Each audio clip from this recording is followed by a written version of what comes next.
नमस्कार. मी वर्षा सिरसाट, सर्टिफाईड योग शिक्षक, योग थेरपिस्ट, डिप्लोमा इन नॅचरोथेरपिस्ट. तर आपण पाहत आहोत की आपण स्वतःहून आपला आनंद गमावलेला आहे. तर आपण विचार करू शकतो की आपण कधीपासून म्हणजे आपल्या आयुष्यात कधीपासून हा स्ट्रेस चालू झालेला आहे. अगदी छोट्या छोट्या गोष्टीवरून आपल्या ह्या स्ट्रेसला आपण आपल्या आयुष्यात येऊ दिलेला आहे. याची सुरुवात तर पालकांनी म्हणजे पॅरेंट्स लोकांनी चालू केलेली आहे. तर जेव्हा आपल्या मुलांना बघा आत्तासुद्धा ॲडमिशनचे दिवस चालू आहेत की चांगल्या शाळेमध्ये आपल्या मुलांना ॲडमिशन भेटलं पाहिजे. तर यासाठी आपण आपल्या मुलांवरती प्रेशर देतो. प्रत्येक म्हणजे मुलं LKGची असो, नर्सरीचे असो किंवा 10th असो, 12 असो, MPSCचे स्टुडंट सगळे इथपासून म्हणजे LKGपासून नर्सरीपासून आपल्या मुलांना आपण स्ट्रेस देत आहोत. आणि त्यांच्या आयुष्यात आपण स्वतःहून पालक ही मानसिक ताणाची स्थिती निर्माण करत आहोत. तर आपण पाहू शकतो की त्या मुलाला काही समजतही नाही की आपण काय इंटरव्ह्यू देतो आहोत, याचा रिझल्ट काय असणार आहे. परंतु आपण स्वतः टेन्शन घेतो आणि त्या मुलालासुद्धा म्हणजे त्याला प्रेशर करतो की असंच झालं पाहिजे, इंटरव्ह्यूमध्ये असं बोललं पाहिजे आणि त्याच्याकडून आपण पाठांतर करून घेतो, नाही का. ॲक्च्युली त्याला काही समजत नसतं तरीसुद्धा आपण त्याला एक प्रकारचं प्रेशर देतो, कारण आपण स्वतः प्रेशरमध्ये आलेलो असतो. आपण एका मानसिक ताणामध्ये आलेलो असतो की नाही इंटरव्ह्यू चांगला होईल का, आपल्या मुलाला चांगल्या स्कूलमध्ये ॲडमिशन मिळेल का. तर ह्या सर्व आपल्या मानसिक स्थितीमध्ये आपण आपल्या मुलांनासुद्धा मानसिक ताणामध्ये स्वतःहून त्यांना आपण मानसिक ताण देत असतो.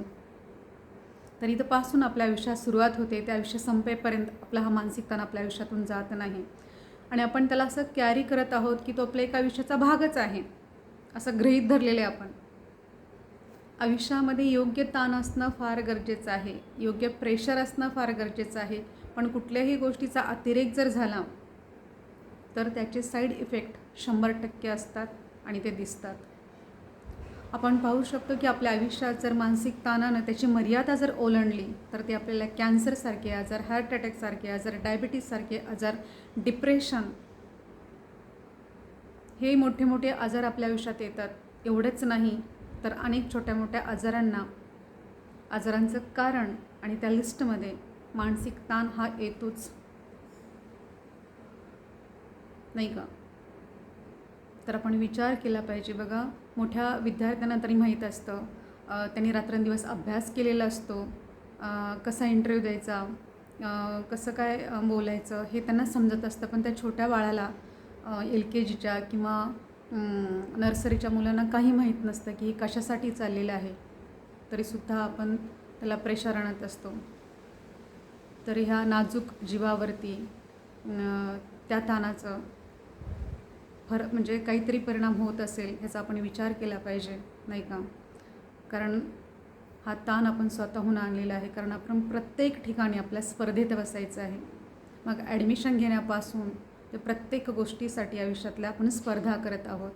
तर हे सुद्धा एक कारण आहे आपल्या आयुष्यातलं आपण आनंद गमावण्याचं. तर नक्की तुम्ही विचार करू शकता या गोष्टीवरती आणि तुम्हाला पटेलही की आपण स्वतः आहोत कारणीभूत आपला आनंद गमावण्यासाठी. तर तुम्ही या सिच्युएशनमध्ये, तुम्ही मानसिक ताणाच्या सिच्युएशनमध्ये असाल, तुम्हाला कळत नसेल की ह्या मानसिक ताणातून कसं बाहेर पडायचं, तर मी योग थेरपिस्ट वर्षा सिरसाट नक्की तुम्हाला मदत करू शकेल. कमेंट बॉक्समध्ये कमेंट करा. हरे कृष्ण.